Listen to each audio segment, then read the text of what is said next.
شام بخیر شنوندگان گرامی، برنامه شما است مهمانی کشانه شما طریق 1 ساعت وقتی به ما جدا شده با ما صحبت میکنیم و ما درخواست‌های شما رو حتما قبول میکنیم. شنوندگان عزیز،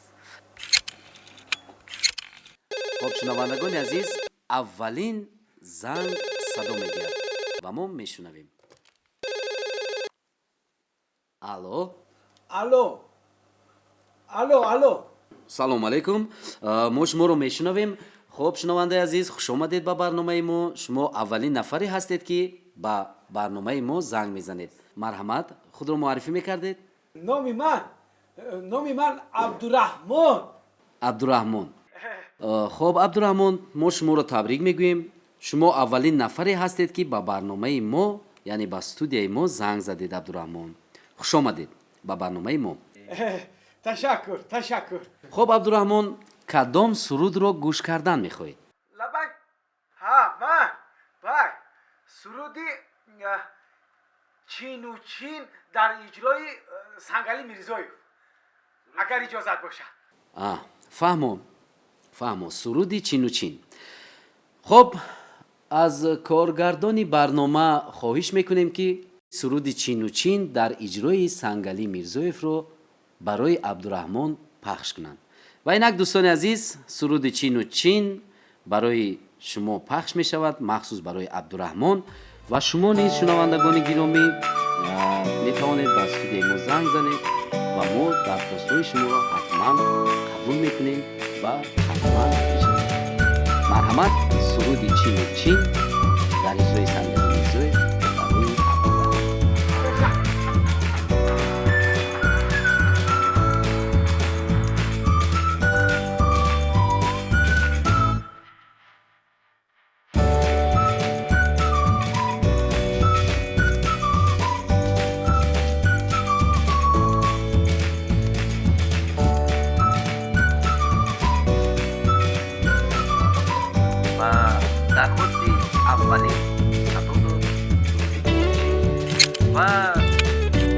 خب شنوندگان عزیز، زنگ نوبتی صدا میگیرد و ما میشنویم شنونده عزیز رو.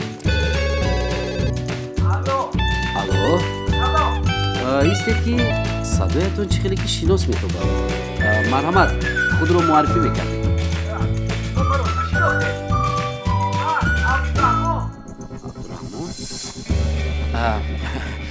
شنوندگان گرامی، امروز بخت برای عبدالرحمن خندیده است. بعضی‌ها دقیقه‌ها به ما زنگ میزنند ولی زنگ زدن نمی‌توانند. ولی عبدالرحمن باشد باری دوم است که به ما زنگ میزند و حاضر ما میفهمیم که این دفعه عبدالرحمن از ما چی می‌خواهد. تشکر اکا. همین سرودی چین و چینه یک بار دیگر میمونده تا آخرش دوست کردیش میکنم. برای چی؟ من دوست میدارم این سرود رو. خب مایلش. با فکرم شنوندگان عزیز، عبدالرحمن از پختچینی گریختند که سرود چین و چین رو میخواهند گوش کنند. خب ما درخواست عبدالرحمن رو بار دوم اجرا میکنیم و سرود چین و چین در اجرای سنگلی میرزایف برای عبدالرحمن.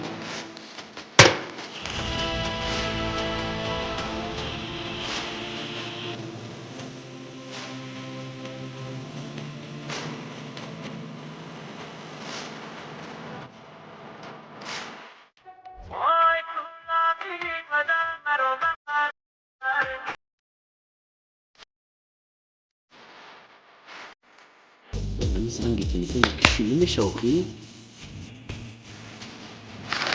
دو بار شد زنگ زدی سر. آرام سر اما سوزای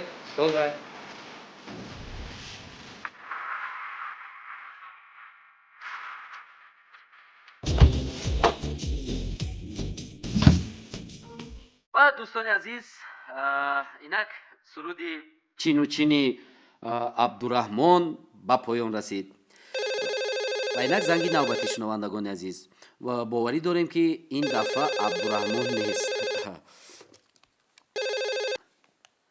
الو الو این من عبدالرحمن. آخی خیل برای چی؟ کی اجازت داد؟ اکا یک چیز رو فراموش کردم. من خواستم که آخر این ممکن نیست عبدالرحمن. با ما شما دم به دم زنگ میزنید، دیگران باشن با ما زنگ زدن نمیتوانند.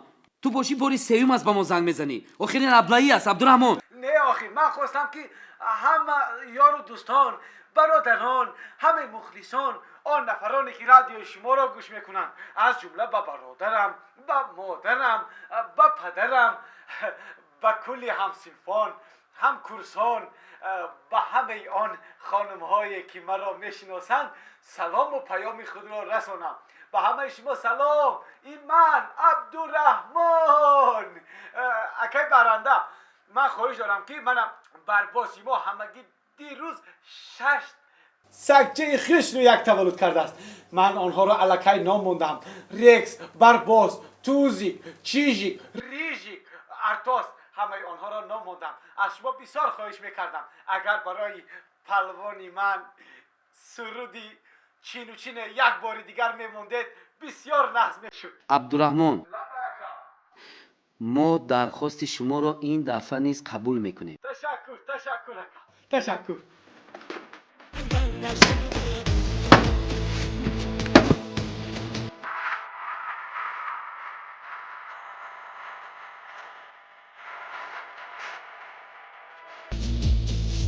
مردا سه بار شو زنگ میزنن گوش همین نامه نکن آخه عصبان بایرون کرد که من بگه عصبان بایرون شد که چه ما برنامه میبرد با را آخه شنونده او میل اوخی زنگ میزنن جواب میشه این همه شود جواب نده.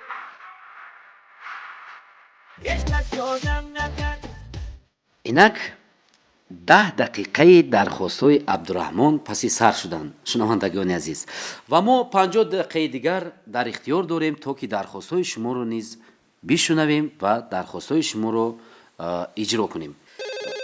و اینک زنگی نوبتی شنوندگان عزیز و باوری داریم که این دفعه عبدالرحمن نیست. الو الو الو با جرأت‌تر باشه شنونده عزیز. الو الو خب دوستان عزیز با فکرم هم صحبت ما کمتر از ما ترسیدن. نه من نترسیدم. من فکر کرده ایستادم. عبدالرحمن بله اکا عبدالرحمن. التماس موافقی طلب یک سرودی شب خیر مونید اکا. شب بخیر عبدالرحمن. الو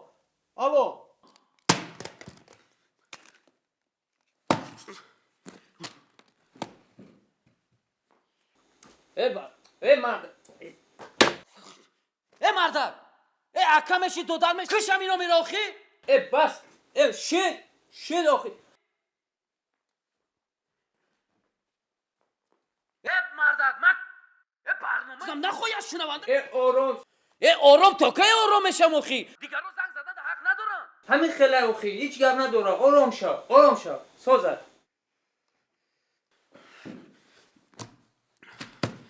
همین روز یگان آدمی ساق زنگ میزند یا نه؟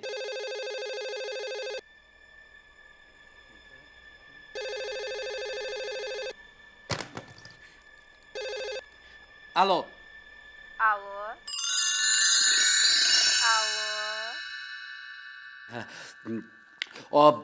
بسیار خوشم میآید که صدای فارم زنانه رو میشنوم. مرحمت خود رو معرفی میکردید؟ نامی من فیروزه خان خوش آمدید با برنامه ما. فیروزه خان برنامه شما طریق رادیو پخش می شود و شما مهمانی برنامه ما هستید و مرحمت ما درخواست شما رو گوش میکنیم. من میخواهم که میبخشن یک لحظه تلفن رو بر رفیقم دهم.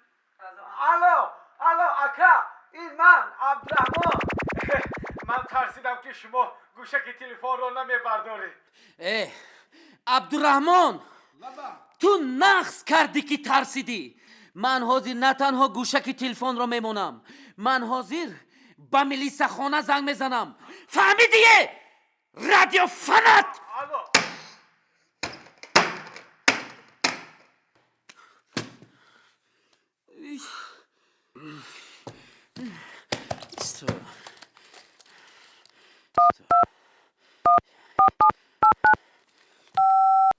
الو، این ملیسا خانه؟ نه، شما با دیگر جا زنگ زدید. من با کی گپ میزنم؟ با عبدالرحمن.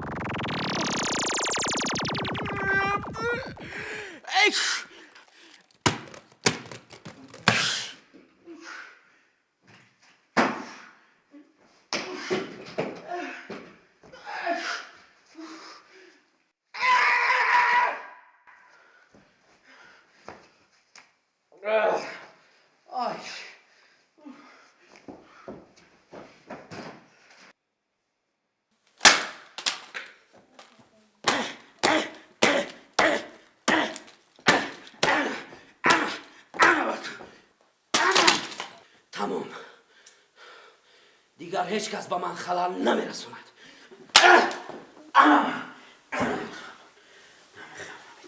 امید، چی؟ در بیرون کسی میپرسد. باید با کی؟ عبدالرحمن.